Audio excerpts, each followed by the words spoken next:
Okay, so welcome everyone to how to get out of your comfort zone. And oops, I'm going to share my screen with you. So this is a PowerPoint presentation that I created for this. I want to say that this topic was really a great topic for me because I just published this book. And the book is really about getting out of your comfort zone. And so, I'm going to incorporate some of the things I talk about in the book in this presentation. All right, so now I'm just gonna, put it on you guys for a moment. What is it that you would like to accomplish, and what is it that's holding you back? Is there something that you want to do that is just stopping you for some reason? And I'm hoping that we can kind of go around and ask everybody. And Nicole, since you're the first one on my screen, I'm going to ask you. What's holding me back? Yeah, if there's anything that you want to accomplish, you want to jump out of a plane, you want to, whatever you want to do, what's holding you back? Responsibility, family responsibility. To doing like an Ironman or something? Well, I've done that. No, I'm holding myself back from doing another Ironman. It's too much. Yeah. Personally, if I had my own way, I'd be out doing more races, but my wife would prefer less. It's an expense and things like that. So I guess relationships and expenses. Definitely. That's okay. I hear that. Jacqueline, what is it what is it that you'd like to accomplish, and what's holding you back?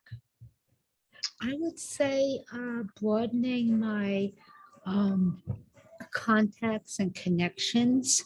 Holding me back is a 4-letter word beginning with F, fear. Just fear of what, if I only have so many hours in a day, so that means I have to give up something to broaden the horizon. So whatever I give up might wind up impacting somebody else in my life. And by saying, no, I can't be your friend anymore, or no, we have to regroup the way we see our friendship. That's personal friendships mean a lot to me. So that's the conflict. Okay. Ray? I would say also broadening, some of my experiences. So I'd like to try like pickleball or wall climbing. And, here it's just trying to find, somebody who's done those things just so I can, have a partner to, help lead me through that. So. Morris? Yes, what's holding me back? Yeah. I don't feel like I am being held back. Okay. No, I've got a great life. Okay. No, I'm doing good. I don't feel anybody's holding me back. Right, Linda? I'm sure you still get something out of this presentation. Yeah, I'm sure I will. Okay, Brad, anything that you'd like to accomplish that's holding you back? Oh, not really. I do 15 to 18 races a year, so I pretty much don't let anything hold me back. My wife would like me to do less, but so far I haven't let that hold me back. So okay, good. Jeanette?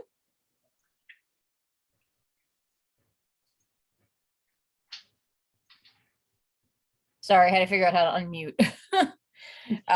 What I'd like to accomplish, well, the constant struggle to lose the weight and to stay on track, and what's holding me back is me. And COVID's not helping the situation any either. But Okay, that's probably a big one, the going up and down and definitely hear you. yeah. Danielle? I guess what I'd like to accomplish is like building a consistent routine in anything. What's holding me back is my anxiety. It's like almost crippling to a point where I can't get anything done and start anything. So Okay, good. Bill? Bill, you with us? He's on mute. Okay, what about you, Janet? Anything that you can share? I guess I'd like to accomplish a triathlon, and swimming is holding me back. Minor technicality. Okay, definitely minor. Definitely minor. Hillary, I think maybe one way we could rephrase the question is, what held you back before, from something that you wanted to achieve, and how did you get over that? Okay, well, yeah, I mean, let's table that, because I think that definitely ties into the as we go through the presentation. All right, so it starts with a why, right? Why do you want to do all of these races, Brad, every year? Why do you want to do an Ironman? Why do you want to do a marathon? Why do you want to get more consistent, Danielle? What is it, why do you want to lose weight? What is it that is your why? Because I think your why is what is going to help drive you to do whatever it is that you want to do, whatever you want to accomplish, right? And I found this quote. It says, "The joy of life comes from encounters with new experiences." And this was John Krakauer. This to me is just so enlightening, this quote, because I always feel like I want to do new experiences. I want to get out there and do something that I've never done before, and that excites me. I want to share with you my story. And this is, again, I, talked a little bit about this in the beginning, how this presentation resonated with me because of my book. And I'm going to just go forward with it. All right. So throughout my whole entire life, right, I was told that I was not good enough, that I was not, that I could not do what I wanted to do. I would have teachers telling me that I would never amount to anything. My parents all my life were just always putting me down and telling me that I could not do what I wanted to do. And, it's funny because Nicole's on this call, and Nicole, I'm sure you had some of the same teachers that I had in Long Beach High School. And Probably. yeah, and they were the thing for me was that they would tell me that I couldn't do these things, that, that was it. You can't do this.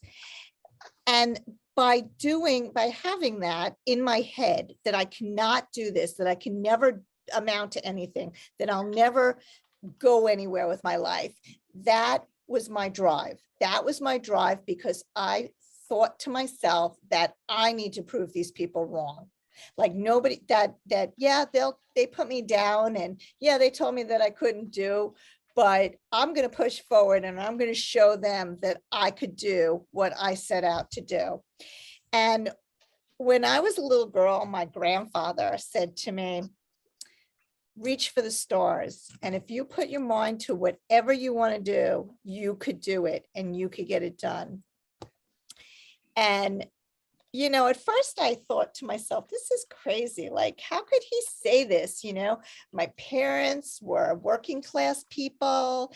They, you know, had never had any money. I never had any money to buy a huckapoo, you know, like all the rest of the kids in school. You know, I wanted one of those Long Beach jackets and I never could, you know, my parents could never get it for me. So I went out and I worked and I got enough money to buy myself a Long Beach jacket so I could be like everybody else. And I always felt like there was this, you know, pushing down, like I was constantly pushed down.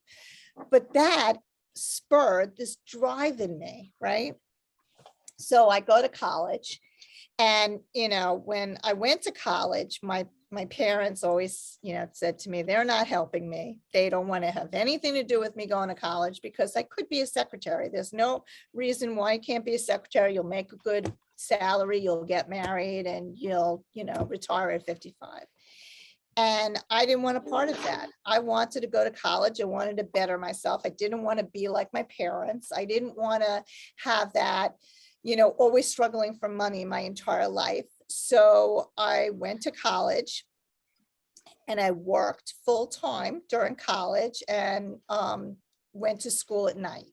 And I met up with a lot of older people in college when I went, you know, so I didn't have that like party experience that everybody else had. I was just working. I worked full time, went to college at night. And then I decided, you know, I started working at nonprofit organizations and I said, you know what, I would like to get my master's degree. So I also worked my 60, 70-hour weeks at the public relations firms that I worked at.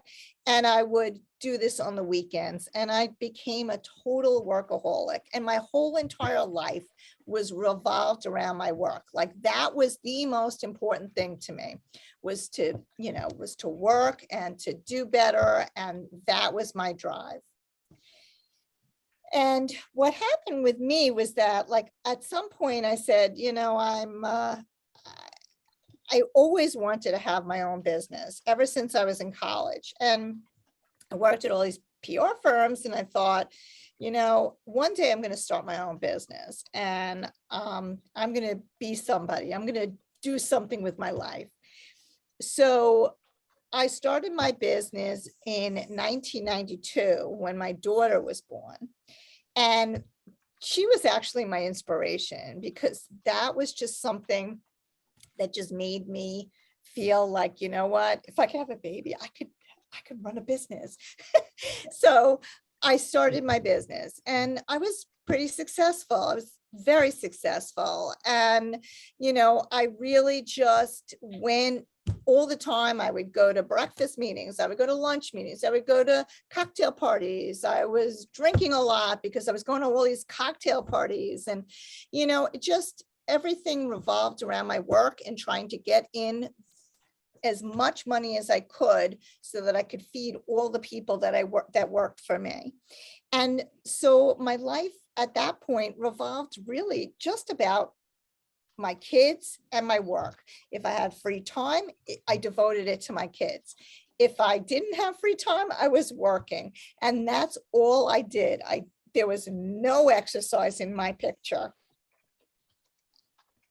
And then about 10 or so years ago, something happened, something changed. And I felt like I was getting fat and I was just getting old. And I just wasn't happy with these curveballs that were hit at me all the time. I was constantly getting, you know, thrown curveballs. We'd get a big client and then we'd lose a big client. And then we'd have to shuffle. I would have to shuffle to try to get the business in to feed my staff. And it was this constant repetition of, you know, that. And I said, you know what, I need a change.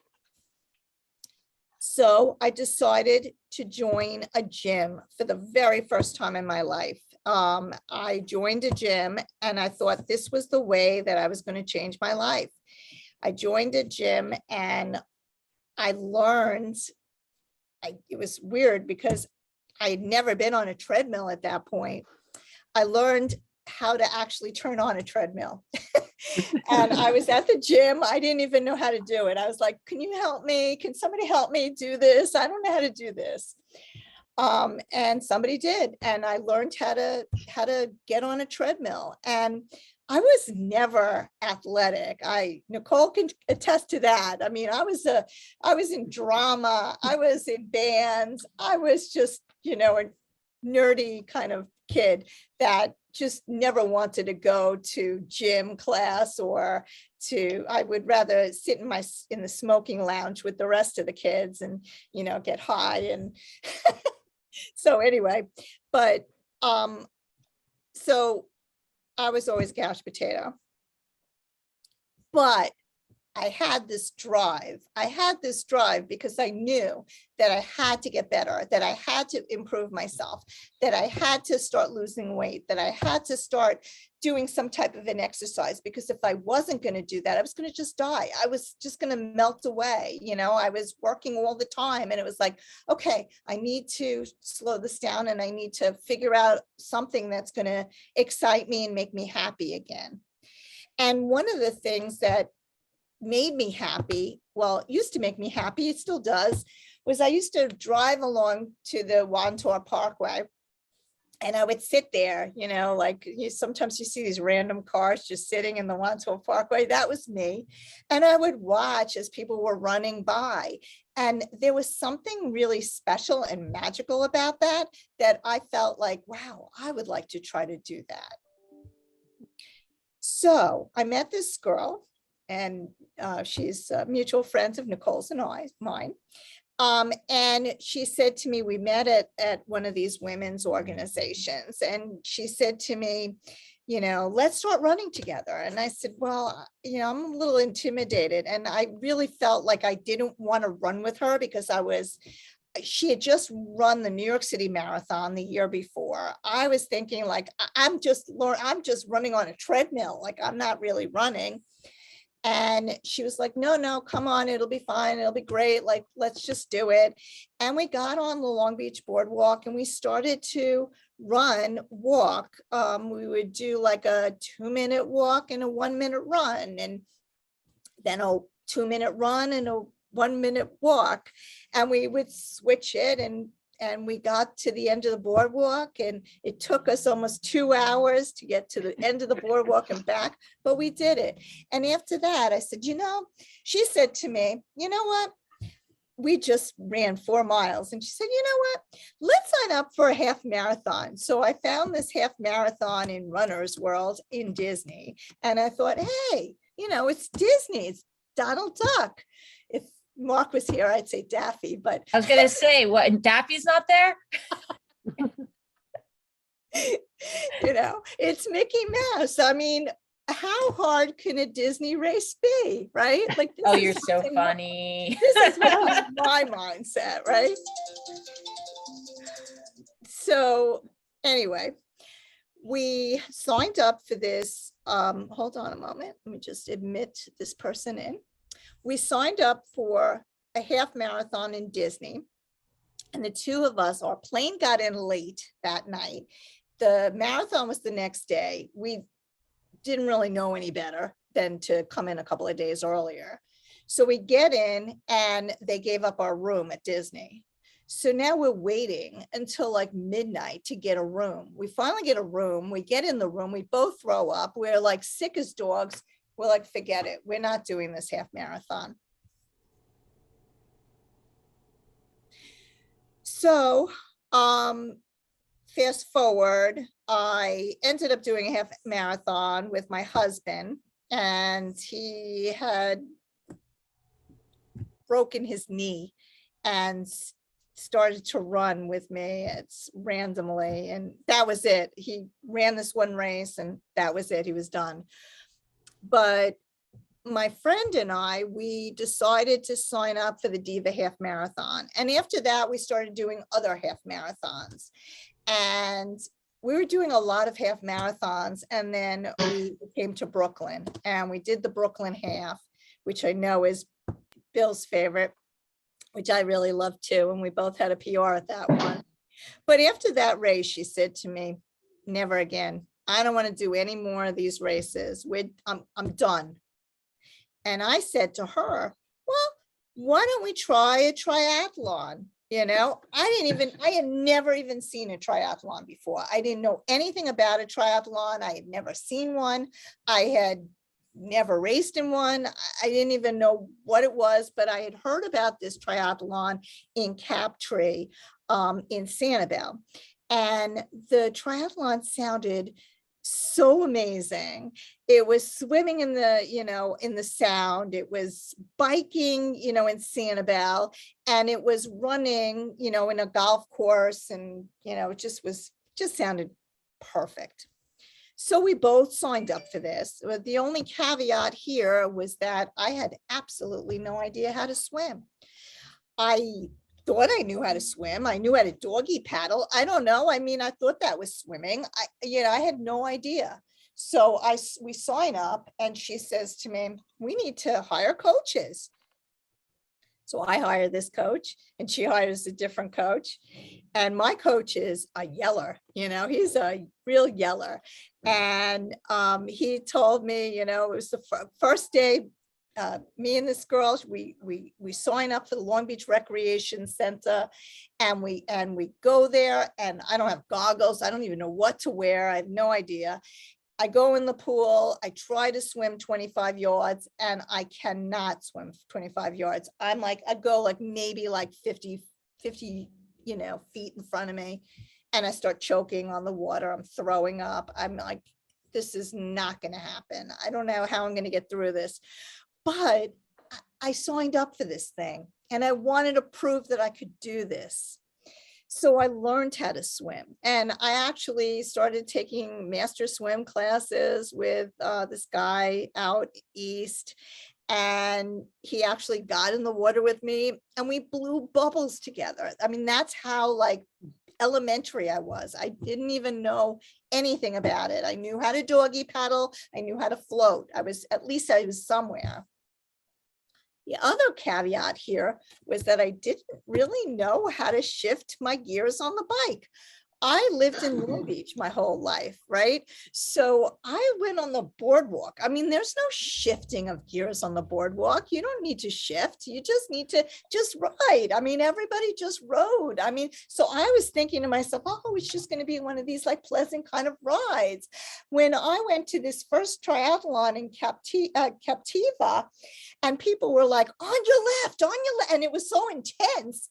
I was like, what is going on here? It was just a mind opener, totally, boy, I got to get these gears in shift. And the other thing that happened was that I do these 2 triathlons, and, in the book, it really goes into both of them, but I get out of that. And I guess it was a year later, I signed up for the New York City Triathlon. Now, this triathlon has lots of hills, and I didn't even know I was afraid of hills until I started to do the hills. And then I realized, oh my God, I'm afraid of these hills. I don't even know how to do the gears. I don't know. I mean, and I went out with my coach, and he was like, you just ride up the fucking hill. What the hell is wrong with you? And he's screaming at me. And it was just like that. This is my coach, my first coach. So I'm really scared. But and the other thing was, I really didn't know how to ride a bike. I mean, in my book, I talk about Morris, and Morris actually told me that I should take my first spin class. We were on our way to Atlantic City, and he said to me, Hillary, you got to get into spin. It's really great. You'll love it. And I take my first spin class, and boy, was that a disaster. And I call him up, and I'm like, what's first position? But anyway, so it was very, very challenging for me for this triathlon, but I kept thinking about that drive. I'm going to prove everybody wrong. I'm going to prove that I could do this, that I can get this done. Now, with New York City, one of my clients, her name is Joan. She says to me, what are you afraid of? Why are you so nervous about New York City? Why are you so, what is the fear that you have going on? And I said to her, well, I'm afraid to jump into the Hudson River. And I'm afraid to ride up the hills in the Hudson, you know, in Henry Hudson Parkway. And she says to me, Hillary, you've been jumping in dirty water your entire life. You've been riding up hills your entire life. Why is this triathlon, you know, making you fearful? You've been doing this your entire life. Hence, I got through that because I took those words of wisdom and I kept thinking about that drive. And I ended up competing in a lot of these Olympic and sprint triathlons. And that the drive kept me going. And then in 2016, I decided that there wasn't education. There wasn't like a place where triathletes and endurance athletes can learn and grow, you know, as an endurance athlete. So I decided to organize a trade show, and I did it at Citi Field where the Mets play. And the thing about this was that I had to plop down $50,000 out of my own pocket to do this. And this was the biggest fear that I ever had. I mean, this was like, you know, just as a fear as when I did the New York City triathlon. I could not believe that I had to put so much money down. And I thought, oh my God, like this is my retirement money. Like I am taking my retirement money. And if this thing is a bust, I am screwed, right? But thankfully, after a lot of hard work, I ended up doing this, and I had 2,000 people in attendance. I had 70 vendors, and I had 20 concurrent webinars going on. And my thing with this was education, because that was the most important thing for me, was to learn and to grow as an athlete. That same month that I did that, I get accepted to the New York City Marathon. Now I'm flipping out. At this point, I didn't have a running group. I was on my own. You know, my friend who I've been doing some triathletes and running events with, she kind of went in a different direction. You know, she went with a different group, and I just kind of went on my own. And I get accepted to this New York City Marathon, and I'm like, I don't know what to do. I don't know how I'm going to do this. And I reach out to Jeff Galloway, who I had known for many years. I met him at the Tower of Terror race way back when, and we became friends. And he said to me, I'm going to coach you for nothing. So between him and then I had my triathlon coach, they both coached me. But my biggest caveat here was that I kept getting injured. So like every time I did these runs, and I did them all myself, by myself, I went up to about 24 miles. And then I was like, I can't, my feet were filled with blisters. My Achilles was incredibly painful. I mean, there were times when I just stopped dead in my tracks and had to like ice my leg. I was in so much pain. This was very, very challenging for me. But because I had that drive, right? Because I kept thinking that everybody's going to think that I'm a failure if I don't do this, and I'm going to feel like I'm a failure if I don't do this.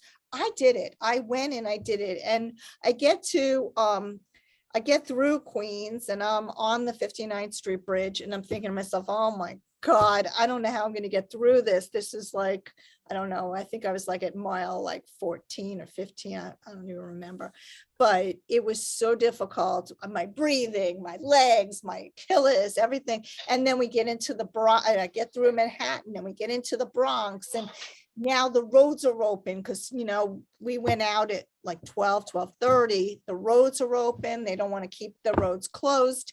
And these women are helping me, like hoisting me over the fence, because we've got to like jump over a fence because the roads, it was ridiculous. Anyway, I did make it, and I am a marathoner, and I ran that marathon, and it felt so freaking amazing to be able to push myself to the limit where I just felt like I'm not going to do this. I can't do this. And then I thought about that drive and I did it. And that's, okay. And the other thing that I wanted to share with you was that I would get major panic attacks in the open water. Major panic attacks, like you can't even believe. I would go in the open water and I would just freak out. I never had that happen to me before, but it was just like I'd start hyperventilating. I was a mess. But I kept that whole thing in my head that I've got to get through this. I've got to push forward.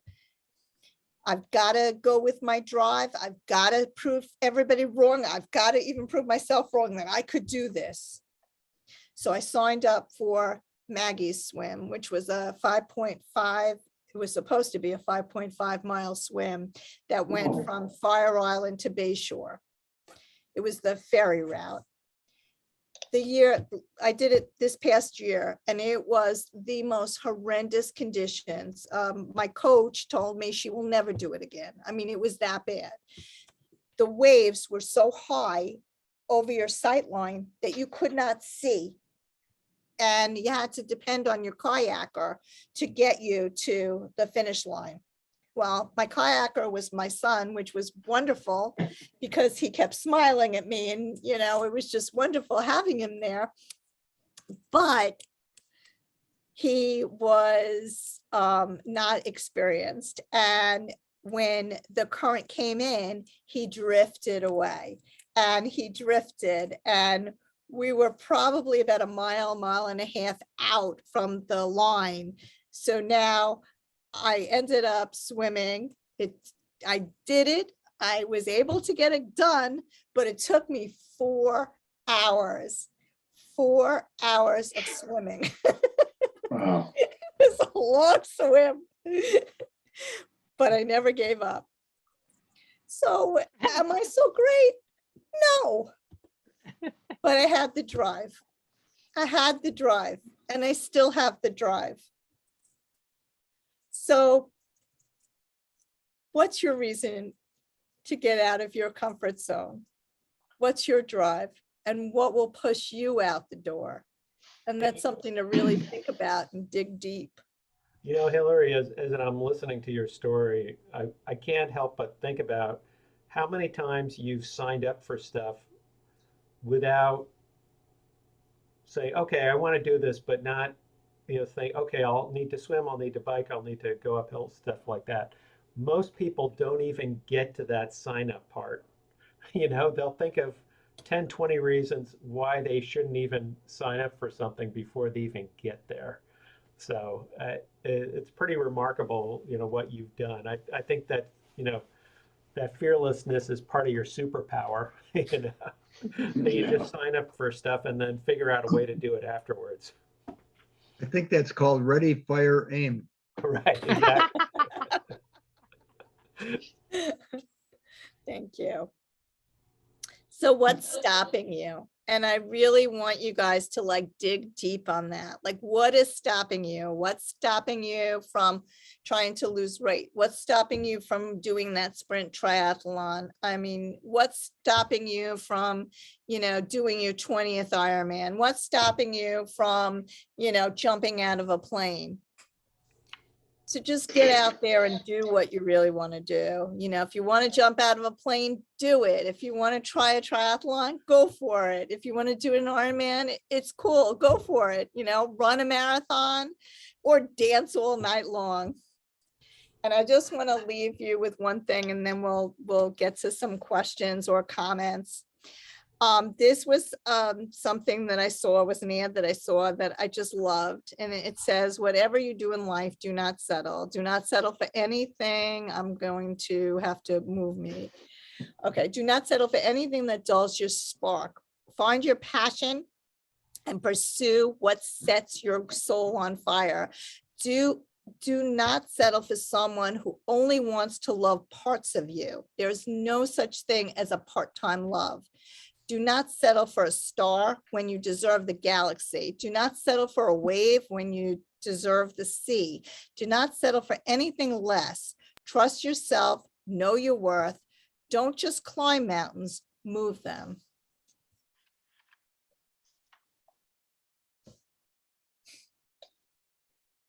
Nice. Yeah, it's a great story, Hillary. Thank Yeah, you. I think one thing that would help everybody out there is that if you think you can't do something, I think it helps to realize that there are a lot of other people out there who are in exactly the same space. Whether it's a first time half marathon, 10K, whatever, who've never done that before. I think, Run Disney is a perfect example of that. There are so many people who do it because it's Disney, but I see so many, I see so many first time, 10K, half marathon, marathoners in that. It's amazing, and I think it's great just because of that. Put aside all the characters and stuff like that, but it's You won't great find that Daffy. so many people go out there for their first time. So there's a lot of other people who don't know how to do things. I know one thing that kept me from doing a triathlon, for a couple of years is that I was, from all the marketing, I thought everybody out there was a superhero, and plus I hadn't ridden a bike in 20 years and stuff like that. I didn't have a wetsuit, whatever. I had started doing laps in a pool, but not open water. And then, once I did it, I realized, oh, there's a lot of people in exactly the same space I am, So, once you get past that, it's a lot easier to do stuff.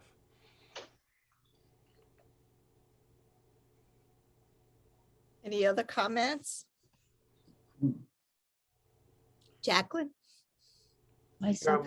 Yeah, I did put something in the chat because when I was growing up, I wasn't a natural athlete, was a smoker, was a social drinker, was the one who sat in the sidelines and what are those jocks doing, And so I can honestly say I was not last to be picked. I was never to be picked.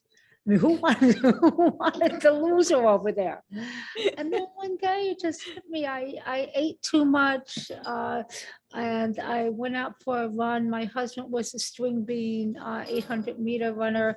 And I just wanted to do something for myself. And it took, like the school of hard knocks to get me to what I'm doing. So Hillary, you brought up a lot of nice inspiration, something for us. I still consider 2022 this new year. So we have a lot of pushing to do. Absolutely. Well, my book has a lot more inspiration, so I hope you all get it. It's not available yet, though. No, I'm really excited after seeing that slideshow to read the book now. It goes very deep into my background, and then it goes into like all of the different events that I did, and you kind of like follow along with me on these different events, and so it's cool.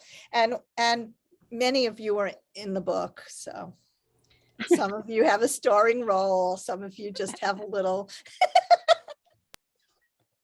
cameo. Oh, now you're gonna make us buy the book just to find out.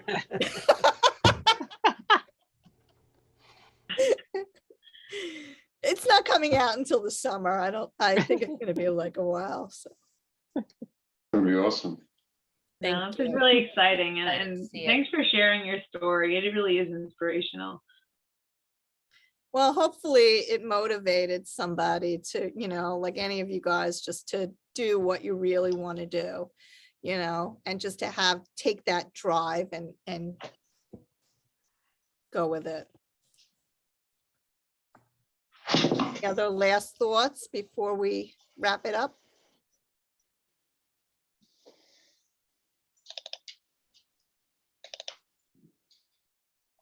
No? Okay. All right, Thank you. well, thank you. Good to see you all. Thank you, Bye. same here. Thanks, Hillary. Bye. Bye. See everybody Saturday.